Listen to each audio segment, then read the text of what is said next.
Taarifa hii nilipata nikiwa niko nyumbani siku ya Jumapili, na hiyo ilikuwa ni baada ya kuwasiliana naye siku ya Ijumaa, kwa sababu nilimwalika Pilipili aje Jumamosi nyumbani kwangu. Nilikuwa na event ya kumpongeza kijana wangu ambaye amepata komunyo ya kwanza, na akanambia kumradhi kwa sababu atakuwa na majukumu amemtight, ila ikiwa pamoja safari ya Dodoma ambako alikuwa anakuja Jumapili, na amekuja na akanambia kwamba akitoka huko Dodoma atarudi kwa ajili ya kumpatia dogo zawadi.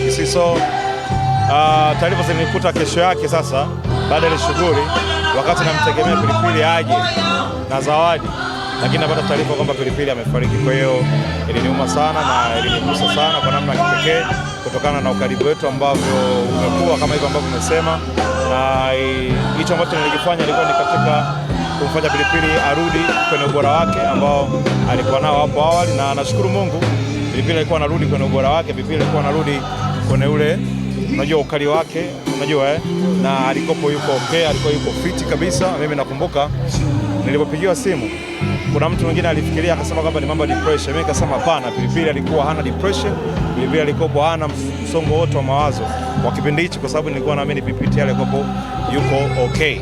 Sawa, kwa hiyo ni kitu ambacho kilinigusa kwa namna ya kipekee, na tuko hapa kusherehekea maisha yake kwenye safari yake ya mwisho tunapomwaga hapa nyumbani kwao sasa. Kiukweli mimi kwanza nilishushwa zaidi, kwa sababu unakuaje adui na Pilipili. Mimi nilisema unaweza kuja kwaje na adui na Pilipili, kwa sababu Pilipili ni mtu ambaye ana urafiki na kila mtu, ni mtu ambaye ni mnyenyekevu, ni mtu ambaye ni mcheshi.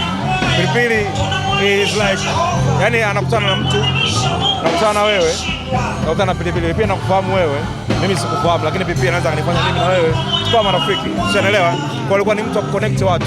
Pilipili anaweza kukaa na mwanasiasa, anaweza kukaa na msanii, anaweza kukaa na mtumishi wa Mungu, anaweza kukaa na mwanamichezo, na alikuwa ni mtu ambaye anajichanganya na kila mtu. You see, mimi unajua kupata taarifa ya msiba ni jambo moja, lakini kupata taarifa ya msiba kwamba Pilipili amefariki tena kwa kupigwa ndio kiliniuma zaidi, kwa sababu unampigaje Pilipili?